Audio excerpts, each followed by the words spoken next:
반갑습니다. 휴대폰 이야기하려고 하는데요. 어느 순간 휴대폰은 우리 일상에 있어서 가장 중요한 자리를 차지하게 되었습니다.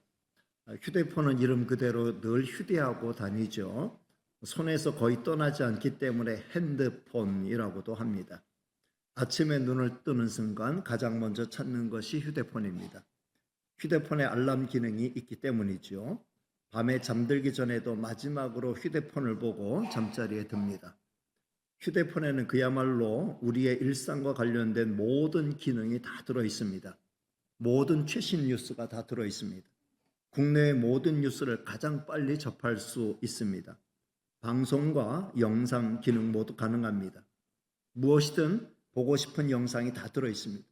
그리고 모든 쇼핑이 가능합니다. 모든 금융 거래도 가능합니다. 카톡을 통한 소통은 피해갈 방법이 없습니다. 모든 소통이 휴대폰 안에서 다 이루어집니다. 제 휴대폰 안에도 수십 개의 방이 설정되어 있습니다. 단 하루도 읽지 않으면 수백 개의 메시지가 읽어달라고 기다리고 있습니다. 그 어떤 상황에서도 즉시 소통이 가능하다는 점에서 우리는 절대로 휴대폰을 놓고 살 수 없습니다. 이렇게 휴대폰을 끼고 살다 보니 시도 때도 없이 거의 습관적으로 휴대폰을 열게 됩니다. 그러니까 휴대폰 중독이라고 해도 전혀 틀리지 않는 말이 됩니다. 그것도 몇 사람만의 중독이 아니고 집단 중독, 단체 중독이라 할 수 있습니다. 이렇게 휴대폰에 중독이 되어 있으니 심지어 하나님을 예배하는 시간에도 휴대폰을 손에서 놓지 못합니다. 물론 휴대폰 안에 성경과 찬송이 들어있으니 놓지 못한다고 할 수 있습니다. 그러나 하나님의 말씀을 듣는 순간까지도 휴대폰을 손에서 내려놓지 못하는 것은 도가 지나쳐도 너무 지나친 것이라고 할 수 있습니다. 성도 여러분, 설교 시간에 하나님의 은혜는 절대로 휴대폰을 타고 임하지 않습니다. 휴대폰은 말씀의 씨앗을 마치 길가에 떨어진 씨앗을 새들이 재빨리 물고 가는 것처럼 내 마음에서 재빨리 빼앗아 갑니다. 성도 여러분, 눈 감고 무슨 이야기를 들으면 잘 듣는 것 같지만 눈을 뜨는 순간 다 잃어버리게 됩니다. 마찬가지로 휴대폰에 눈을 두고 하나님의 말씀을 들으면 잘 듣는 것 같지만 하나도 마음에 남지 않게 됩니다. 성도 여러분, 하나님의 말씀을 듣는 순간에 휴대폰을 열어놓고 그것을 쳐다보고 있다는 것은 하나님 앞에 있으면서도 마음은 다른 데 가 있다는 것입니다. 그것은 하나님을 무시하는 행위가 될 수 있습니다. 아무리 휴대폰 중독이라 해도 예배 시간에는 휴대폰을 잠시 손에서 내려놓아야 합니다. 아직도 들고 있습니까? 놓으시기 바랍니다. 예배 시간만이라도 휴대폰 중독에서 깨어나는 성도가 되면 좋겠어요. 다시 분명히 말씀드립니다만 하나님의 은혜는 절대로 휴대폰을 타고 임하지 않습니다. 설교 시간, 찬송 시간, 기도 시간에 휴대폰에 몰두하는 것은 수돗물을 그냥 틀어놓고 흘려보내는 것처럼 하나님의 은혜를 줄줄 흘려보내는 그야말로 어리석고 미련한 행동이 됩니다. 예배 시간에는 아주 특별한 경우가 아니라면 예배 시간에 휴대폰을 꺼두든지 아니면 가방 속에 넣어두든지 하시기를 주님의 이름으로 부탁을 드립니다. 율법은 아니에요. 부탁이에요. 부탁. 지난 시간부터 우리는 히브리서의 맨 마지막 부분을 향해 달려가고 있습니다. 히브리서 마지막 부분의 메시지는 주 예수 그리스도의 은혜로 놀라운 구원의 축복을 받은 성도가 이 마지막 시대를 어떻게 살아가야 하는지를 말씀하고 있습니다. 지난 시간에 살펴본 것은 모든 사람과 더불어 화평함과 거룩함을 따르라 라는 것, 하나님을 거역하지 말라는 것, 오히려 하나님을 기쁘시게 드리는 삶을 살라는 것이었습니다. 오늘 말씀도 계속해서 이 마지막 시대 구원함의 은혜를 받은 성도가 어떻게 살아가야 되는지를 몇 가지를 가르쳐주고 있습니다. 첫째, 형제 사랑하기를 계속해야 합니다. 따라합니다. 형제 사랑하기를 계속해야 합니다. 자, 1절 말씀을 같이 읽겠습니다. 시작. 형제 사랑하기를 계속하고. 형제 사랑하기를 계속하라는 말씀은 이미 형제 사랑하고 있는 이 사랑을 끝까지 포기하지 말고 어떤 경우에도 계속해서 사랑하라는 말씀이죠. 형제 사랑은 성도에게서 선택사항이 아니라는 거예요.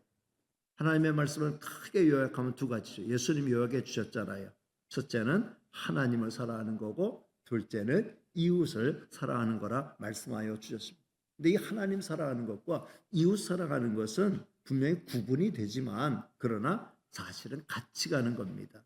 하나님도 사랑하고 이웃도 사랑하는 거예요. 하나님 사랑하지만 이웃은 사랑하지 않습니다 라고 하는 건 잘못된 거라는 거죠. 왜냐하면 눈에 보이는 형제를 사랑하지 않고 눈에 보이지 않는 하나님을 사랑한다는 게 모순이 된다라고 성경은 말씀하고 있습니다.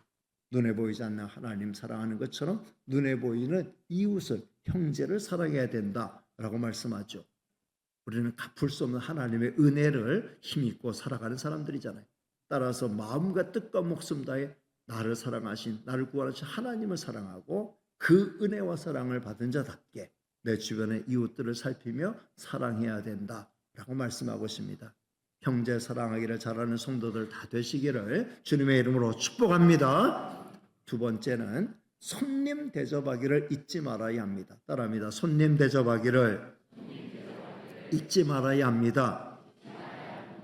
이웃사랑의 가장 구체적인 행위가 있다고 하면 대접하는 거예요. 자, 2절 말씀을 같이 읽겠습니다. 시작. 손님 대접하기를 잊지 말라. 이로써 부지 중에 천사들을 대접한 이들이 있었느니라. 아브라함의 경우가 그렇죠. 아브라함은 자기 집 앞을 지나가는 나그네들을 그냥 무심하게 보내지 않고 자기 집으로 모셔들여서 극진히 대접을 했어요. 그러는 가운데 천사들을 대접한 경우가 있어요. 그 결과 조카 롯의 집을 구원할 수 있었고 집안의 경사가 되는 이삭을 선물로 받는 그 축복을 예고받는 일도 있었습니다. 각 나라의 전설이나 동화 가운데도 부지 중에 나그네를 대접했을 때 그가 귀인이었다라고 하는 이야기가 너무 많이 나오죠. 다른 사람 귀히 여기고 불쌍히 여기고 잘 대접하는 것은 자기가 복받는 길입니다. 우리나라 흥부전에도 보면은 흥부가 제비, 다리 부러진 제비의 다리를 고쳐줬더니 나중에 제비가 박씨를 물고 왔는데 그 박씨가 대박이 됐다. 이런 이야기가 있잖아요. 부지 중에 나그네 대접하고 이웃을 대접하는 것은 정말 잘하는 일이에요. 예수님은 매우 귀중한 삶의 원리를 우리에게 가르쳐 주셨는데 마태복음 7장 12절 말씀 같이 읽겠습니다. 시작. 그러므로 무엇이든지 남에게 나 혼자 읽고 있네. 마태복음 7장 12절 말씀을 제가 자막에 미리 소개를 안 한 모양이에요. 깜빡했나. 제가 읽겠습니다. 그러므로 무엇이든지 남에게 대접을 받고자 하는 대로 너희도 남을 대접하라. 이것이 율법이요 선지자니라. 대접받고자 하는데 먼저 남을 대접하라. 그러면 네가 그 대접을 그대로 받게 된다. 손님 다 잘 대접하는 성도들 되시기를 주님의 이름으로 축복합니다. 세 번째는 갇힌 자, 학대받는 자를 생각해야 합니다. 따라합니다. 갇힌 자, 학대받는 자를 생각해야 합니다. 자, 3절 말씀을 같이 읽겠습니다. 시작. 너희도 함께 갇힌 것 같이 갇힌 자를 생각하고 너희도 몸을 가져 쓴즉 학대받는 자를 생각하라. 아멘. 절대로 나만 편하면 된다라는 생각에 사로잡히면 안 된다는 거죠. 내가 받은 은혜를 항상 기억하면서 항상 다른 사람, 특별히 어렵고 힘든 형편에 있는 사람을 생각해야 돼요. 그리고 그들을 동정하고 도와주어야 한다라고 말씀합니다. 특별히 갇힌 자를 생각하라. 학대받는 자를 생각하라. 이렇게 말씀하고 있습니다. 의를 위해 싸우다가 감옥에 갇혀 있는 사람 우리가 생각해 줘야 되죠. 동시에 이 시대에 갇힌 자들이 많이 있어요. 골방에 스스로 갇혀 있는 은둔형 외톨이들 많이 있어요. 그 마음에 답답하고 갑갑한 것을 우리가 덜어내줄 수 있어야 될 것입니다. 무엇보다 영적인 어둠에 갇혀 있는 자들, 목자 없는 양들처럼 캄캄함을 헤매고 있는 자들을 우리는 생각하고 저들을 잘 도와줄 수 있어야 합니다. 네 번째는 결혼을 귀히 여겨야 합니다. 따라합니다. 결혼을 귀히 여겨야 합니다.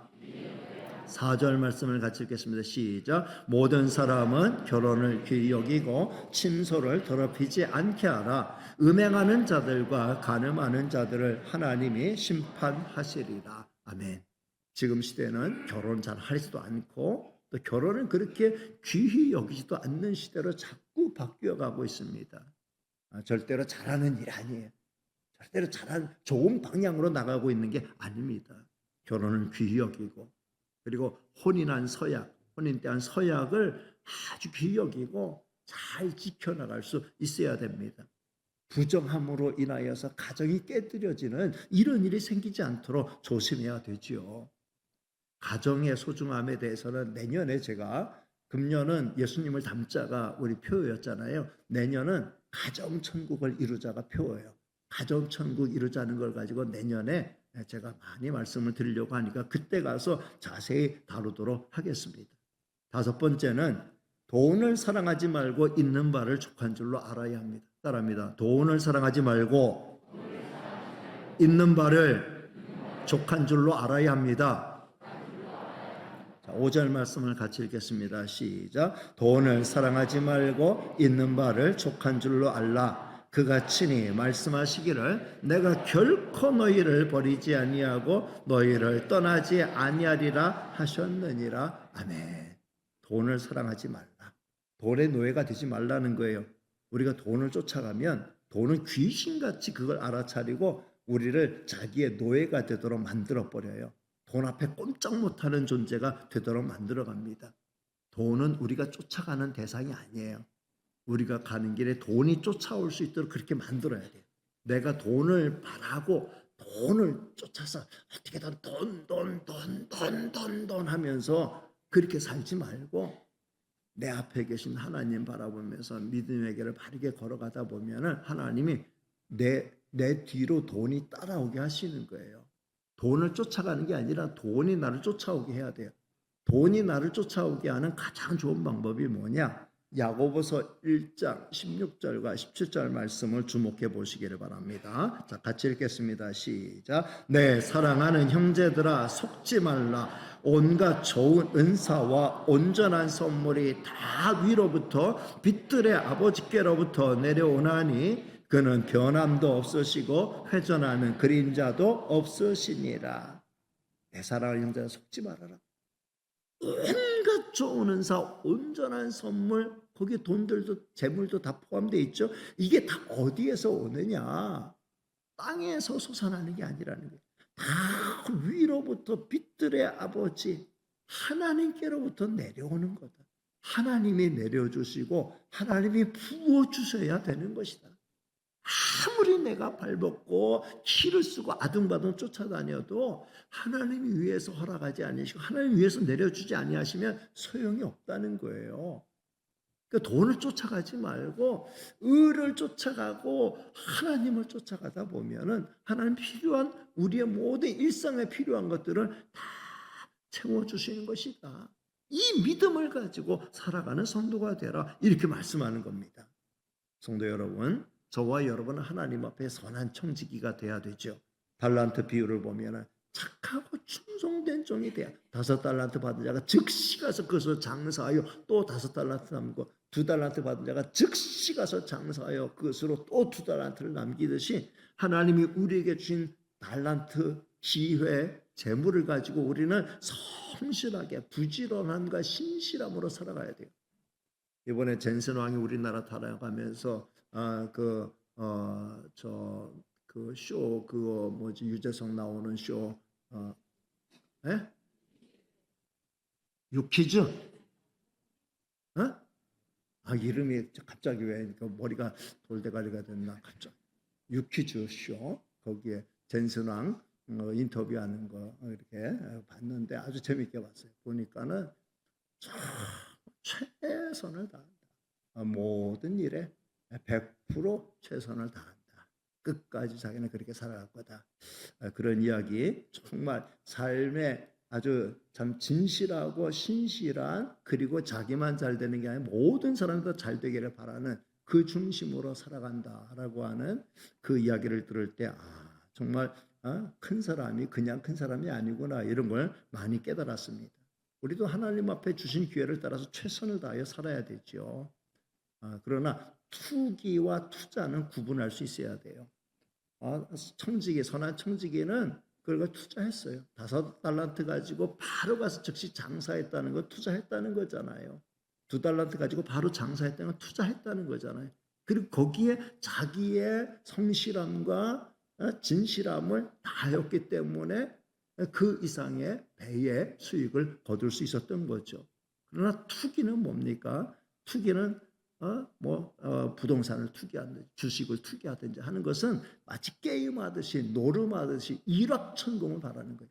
자기의 신실한 노력과 의지의 결과가 아니라, 성실함과 부지런함의 결과가 아니라 어떤 찬스, 어떤 기회, 어떤 일확천금 이런 거를 노리는 거예요. 이거는 바른 투자의 방법이 아니라는 거죠.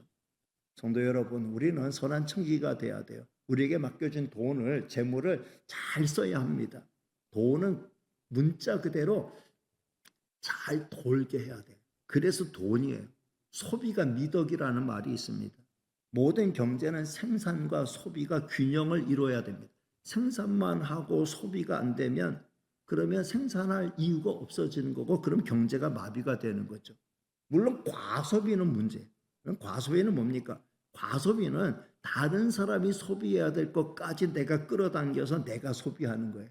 다른 사람이 정당하게 소비할 그 권리까지 내가 끌어당겨서 내가 과소비하기 때문에 결과적으로 그것은 잘못된 거죠. 건전한 소비. 내가 정당하게 벌어서 정당하게 여유 있게 베풀며 나누며 쓰는 것, 이것이 꼭 필요하다라는 거죠. 모든 돈의 사용 가운데 가장 지혜로운 돈의 사용이 있다고 하면 여러분, 하나님께 드리는 헌금이에요. 제가 헌금 강조하려고 하는 게 아니에요. 우리 교회 재정이 모자라서 이 말씀을 드리는 게 아니에요. 여러분이 너그럽고 넉넉하게 헌금하기 때문에 교회 재정 부족하지 않아요. 우리 교회 하고 싶은 일, 쓰고 싶은 일 다 쓰고 잘 세이브하면서 잘 나가고 있습니다. 문제 없어요. 근데 여러분, 정말 우리가 하나님 앞에는 인색할 필요가 없다는 거예요. 하나님이 주신 재물을 가지고 하나님께 기쁨으로 드리는 이 헌금은 공동의 선을 위해 다양한 목적으로 사용되는 겁니다. 공동의 선을 위해서, 다양한 목적으로, 교육을 위해서, 선교를 위해서, 봉사를 위해서, 구제를 위해서. 내가 개인적으로 교육, 개인적으로 선교, 봉사, 구제 이런 쪽으로 돈을 쓰기가 쉽지가 않아요. 우리가 11조를 드리고 감사함을 드리고 목적 헌금을 드리면 그건 그 목적으로 잘 사용되는 거예요. 그러면 하나님이 주신 물질을 내가 하나님 마음에 합하게, 하나님의 뜻에 맞게 잘 활용하는 게 돼요. 그러면 하나님께서 위에서부터 우리의 삶에 필요한 것들을 다 채워주시는 거죠. 이게 돈을 추구하는 게 아니라 돈이 나를 따라오게 하는 방법이에요. 근데 이 방법을 모르고 어쨌든 눈앞에 보이는 당장의 돈만 추구하며 살다 보면 사실은 그 순서가 엉켜져 버리기 때문에 하나님이 주시는 그 은혜와 복을 돈이 따라오게 하는 이 축복을 누리기가 힘들게 되는 거죠.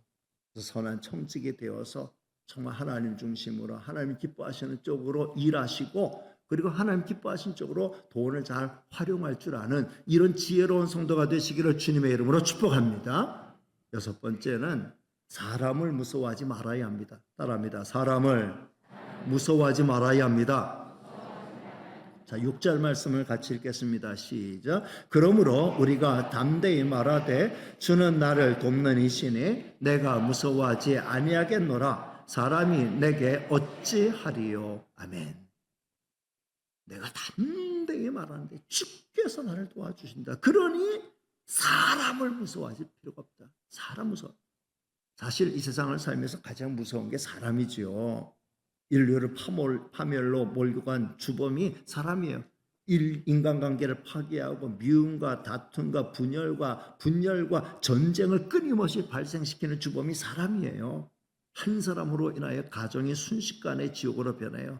미친 사람의 온 동네가 다 쑥대밭이 됩니다. 온 나라가 그냥 전쟁통에 아주 다 고생하게 됩니다.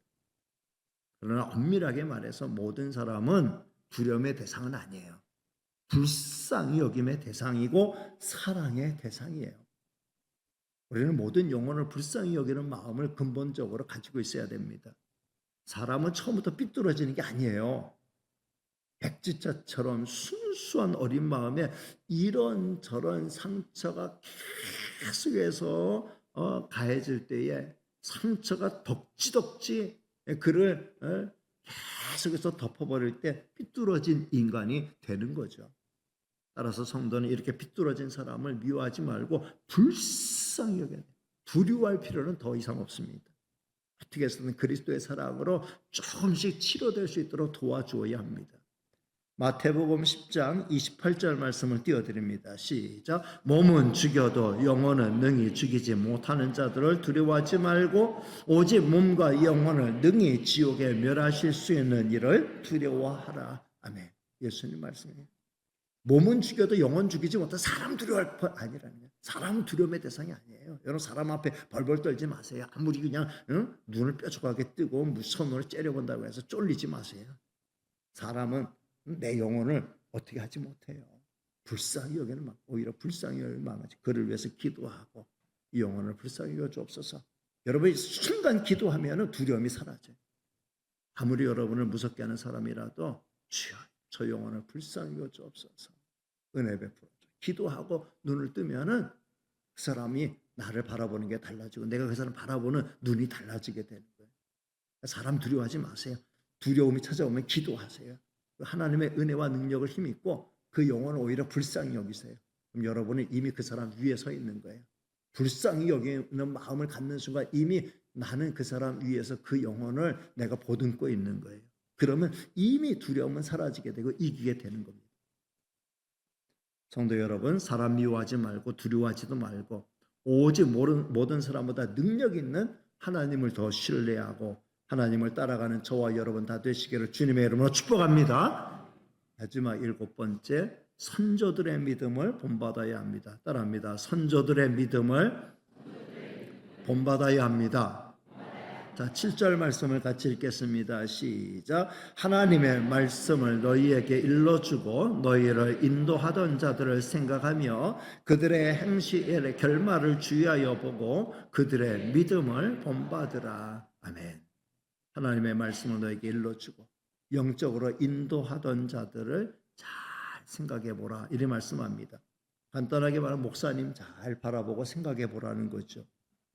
여러분의 믿음의 부모님들을 잘 생각해 보라는 거예요. 모범을 보여줄 앞서간 성도들을 생각해 보라는 거죠. 신앙의 위인들 생각해 보고 가장 중요한 분이 예수 그리스도를 생각해 보라라고 말씀합니다. 생각하되 무엇을 생각해야 되는가? 그들의 행실의 결말을 주의하여 보고 그들의 믿음을 본받아라. 이래 말씀합니다. 그들의 행실의 결말을 주의하여 보고 그 다음에 그들의 믿음을 본받으라.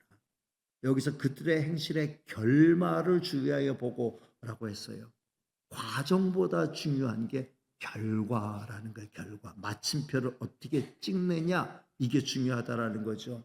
끝이 좋아야 진짜 좋은 것이라는 말씀이에요. 처음이나 중간은 좋았는데 끝이 좋지 못하면 좋지 못한 거예요. 끝까지 좋으면 그게 진짜 좋은 것이고 그때 그걸 본받으라 이렇게 말씀하는 거예요. 성도 여러분, 끝까지 보고 좋은 것만 본받고 안 좋은 건 본받지 말아야 돼요. 안 좋은 것까지 본받으면 안 돼요. 여러분, 좋은 거, 배울 만한 것만 가려서 잘 배워야 됩니다. 그래야 사실 저 같은 사람이 숨쉬고 살 수 있어요. 여러분이 저의 장점, 단점을 다 본받는다고 하면 저는 진짜 괴로워 죽어요. 좋은 점, 본받을 만한 점, 그거 본받으면 좋고요. 그 다음에 오늘 말씀은 과정보다 더 중요한 게 결말이라. 마침표를 어떻게 찍느냐 이게 중요하다. 그 결과를 보고 그 결말을 주의하여 보고 결말을 잘 맺어야 된다는 저의 숙제가 그거예요. 이제까지 잘 달려왔는데 마무리 잘하는 거예요. 마침표를 잘 찍는 거예요. 정말 저의 가장 큰 숙제입니다. 여러분 저를 위해서 이걸 위해서 잘 마무리 짓도록 마침표를 잘 찍는 목사님 되도록 하나님 도와주세요. 불쌍히 해주세요. 기도해 주시기를 바랍니다. 아멘이 시원찮은 걸 보니까 내가 열심히 기도해야 될 것 같다 이런 생각이 듭니다. 이 시간 여러분의 담임 목사로서 솔직히 말하면 성도 여러분, 저는 사실 여러분이 저의 믿음 이걸 본받으면 좋겠다라는 생각은 하고 있어요. 그러니까 제가 이 앞에서 여러분의 영적인 인도자로서 이렇게 자꾸 서는 거죠. 만약 그럴 자신이 없고 그럴 어떤 위치가 안 된다면 전 당장에 내려가야 돼요. 근데 저는 정말 여러분이 저만큼 하나님의 은혜를 기억하고 그 은혜 안에 살면 좋겠다라고는 바람은 다 있습니다. 저는 누구에게도 그 무엇에도 섭섭함이 없다 그랬어요. 제 마음에는 은혜가 가득 차 있기 때문에, 하나님의 은혜가 가득 차 있기 때문에 사람 누구 때문에 섭섭한 게 없어요. 섭섭하다. 내가 이렇게 잘해줬는데, 내가 이만큼 했는데 뭐 이렇게 이 정도야? 이런 거 없어요. 저는 다 은혜를 힘입고 살고, 하나님의 은혜 힘입고 살고 있고, 여러분의 은혜를 힘입고 살고 있어요. 그러니까 저는 그 은혜를 기억하고 있어요. 은혜를 간직하고 살고 있어요. 그러니까 섭섭함이 있을 수가 없죠. 항상 기뻐하라. 쉬지 말고 기도해라. 범사에 감사하라. 이 말씀을 저는 충실하게 이행하려고 하고 있습니다. 이런 저를 본받으라는 거죠. 오해하면 안 돼요. 저는 절대로 완벽한 사람이 아니죠. 부족함이 너무나 많이 있어요. 그럼에도 이 모든 부족함을 충분히 채워주시고 덮어주시고 오히려 넘치게 하시는 그리스도의 은혜가 있기 때문에 저는 그 은혜를 붙들고 그 은혜에 힘이 있고 살아간다는 거예요. 그러니까 제가 강조하는 건 저의 어떤 인간적인 모습, 저의 인격이나 뭘 본받으라는 게 아니라, 삶의 태도를 본받으라는 게 아니라 저의 믿음. 그러니까 오직 하나님의 은혜, 주님의 은혜만 붙들고 살아가는 그 은혜 붙들고 살아가는 저의 믿음을 본받으라, 이렇게 말씀하는 거예요. 오늘 말씀도 보면은 그들을 본받으라라고 말씀하지 않고 결론이 뭐예요? 그들의 믿음을 본받으라. 그들의 믿음을 본받으라.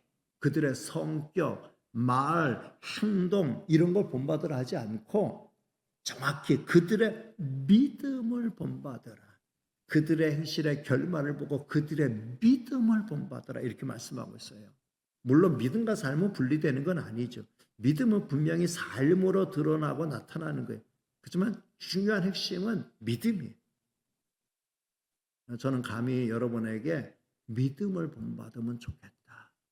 제가 간직하고 있는 이 믿음을 여러분도 간직해서 정말 주 예수 그리스도께서 베푸신 은혜가 얼마나 크고 놀라운 감사와 감격, 날마다 우리 하나님의 은혜에 힘입어 살아가는 그 믿음, 이걸 본받으며 살면 좋겠다. 그러면 해피하고 행복하게 감사하게 살 수 있다는 거죠. 다른 사람의 믿음을 본받을지 말지를 평가하는 기준이 있어요. 그 믿음은 사실은 내면에서 일어나는 일이잖아요. 그 사람의 믿음을 보기 힘들잖아요. 근데 그 믿음은, 그 사람 내면 속에 있는 믿음은 절대로 그 사람 마음 속에 내면에만 머물러 있지 않습니다. 그 믿음은 그 사람의 말과 행동을 통해 자연스럽게 바깥으로 드러나게 돼 있어요. 가장 중요한 드러남은 예배의 모습이에요. 그가 부르는 찬송 부르는 모습, 그가 기도 드리는 모습, 그가 하나님의 말씀을 경청하는 모습, 그가 하나님 앞에 예물을 드리는 태도와 자세, 이걸 보면은 그 사람의 믿음이 읽어지게 되는 거예요. 읽혀지게 되는 거죠. 그리고 그 사람의 믿음은 그가 하는 평소의 말들을 통해서도 드러나게 돼 있어요.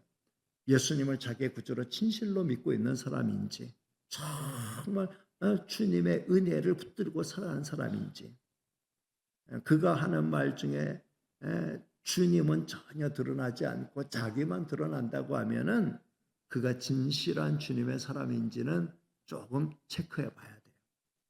진실한 주님의 사람은 주님을 자랑하지 않을 수 없죠. 주님을 나타내지 않을 수 없습니다. 주님을 자꾸 이야기하지 않을 수 없어요. 그 사람의 믿음은 그가 하는 행동을 통해서도 드러납니다. 하나님을 제대로 믿는 사람은 자기의 모든 말과 행동이 하나님의 영광과 직결되어 있음을 알고 있기 때문에 매사에 조심하면서 하나님의 영광 드러내려고 하고 그리스도의 덕을 나타내려고 하고 하나님의 영광 가리지 않도록 조심하는 삶을 살게 됩니다. 이것들이 없으면 진실한 믿음의 소유자라고 말할 수 없는 거죠. 잘 보고 그 사람의 믿음을 보고 그 사람의 믿음을 본받는 이런 성도가 되어야 한다라고 말씀하고 있습니다.